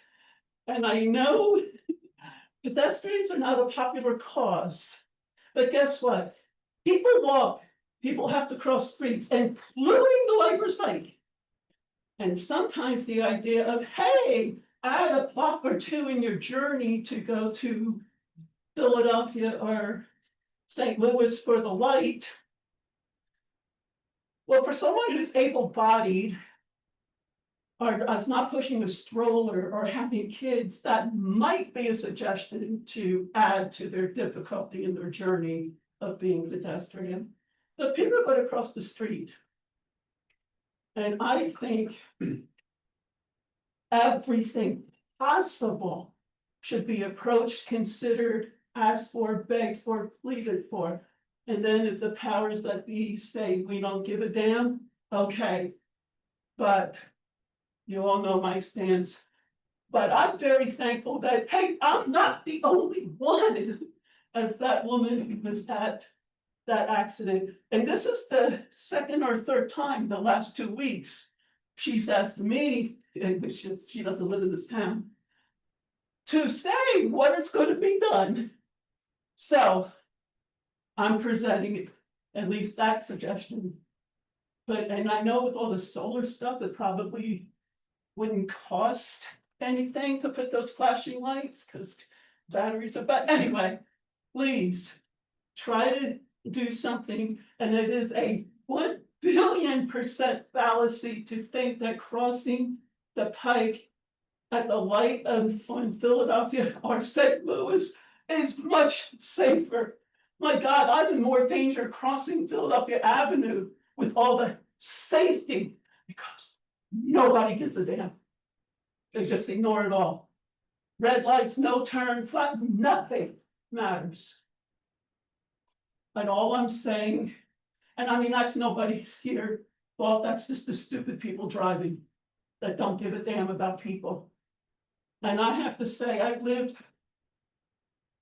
I forgot Mary Cameron, I've lived there for 7 years now. I've lived in Egg Harbor longer than I've lived anywhere. Which was this year, a little over 21 years. The hardest time I have walking around this town, and all that time I've had the handicap, is crossing the streets from my home up through and across the White Horse Pike than when I lived for 15 years on St. Louis Avenue. And I'll stop that part with this. To my recollection, I haven't seen one for a long time, the New Jersey's driver manual, motor vehicle manual, states that every cross intersection is considered to obey crosswalk laws, whether there's any painting or signage. In other words, stop your car. And as I had to educate, stop doesn't mean the wheels go around slowly. But anyway, so, but it did help me personally to know that I'm not the only one. So I often feel like that when I bring these. Well, Mary, we can definitely talk to the state DOT about that. And I And do appreciate that, but that was also a suggestion. And I Right. realize a lot has been done to that area. And I've been appreciative of it. Now, it would definitely be unwise for me with my handicap to even try. But people are allowed to cross the street, and I do appreciate that there has been stuff done, but, and I don't know that there can be much more, but I just wanted to present perhaps that idea of Right. flashing lights. You know, because it's sort of like as I wear my vest, people say, does that make you safer? I said, no. And more often than not, it makes me a better target, but it takes away, quote, your excuse to say you didn't see me. So the next time somebody's hit crossing the street, maybe they can say, hey, there's flashing lights and ignore them. But anyway, so much for that. Mary, just so you know, Yes. I spoke with Ryan and with Jerry about this. I was driving through Berlin and saw exactly what you were talking about. Okay. And they are looking into it, just so Thank you know. you. I do appreciate that, and thank you. I do really appreciate it. Just as a side note, my sister lives in Burlington County. And when I've been around there, their stop signs have these, Yeah. those Yeah, red stop signs right up as flags. soon as you get close. But anyway, so you all know it's my passion, but it's also somebody else's. And I had company for 3 days last week from a state roughly 1,200 miles away. So we had at least a dozen excursions from turning off of Philadelphia Avenue onto Camp to get it behind Rittenberg. Quoting him, what the hell's going on with all these cars? I can't drive down the street. Meaning, as I've said before, the ones that are parked, and I said, look, and I said, look, they did paint the yellow lines, which by the way are ignored. Completely ignored. Well, I should say completely, often ignored. And I said, look, they did do. His quote, not enough. He said they should, he said where he's from, that's the normal illegal parking spot. So even if you didn't paint it, you weren't allowed to park there. He's not the only one that has said this to me the last 2 weeks. It should be farther down. It's not working. So I'm just presenting. I'm just presenting. And the final thing, I don't think I've ever had this in my, I was going somewhere, someone was driving me. And it was when the school was starting, opening up. Oh my lordy, with people letting people off on both sides of the street, stopping in the middle of the street, not knowing where to go. You couldn't go, but then people were coming up this way and everybody. I don't know, but here's an idea. Maybe make school drop off only on one side of the street, maybe the side that the school's on. That's been an issue for 20-some years. Okay. That is the whole current. I've never experienced it before. I was like, you just couldn't get around. And she asked me, hey, would you present? So I presented. So thank you, but it makes me personally feel better to know that other people have the same concerns I do. Especially the one from 1,200 miles away. Yeah. It makes me feel a little less crazy than I normally do when other people think. But, Thank you, Mary. Thanks, Mary. Well, I presented. We're working on it. Hopefully never have to present these spots again, but thank you. Thank you. Thank you. Thank you. Anyone else wish to be heard? Anyone else? Motion to adjourn? Make motion. Second. Motion made, second, all in favor? Opposed? Hang out for the whole meeting. See you. I have a funeral I have to go to.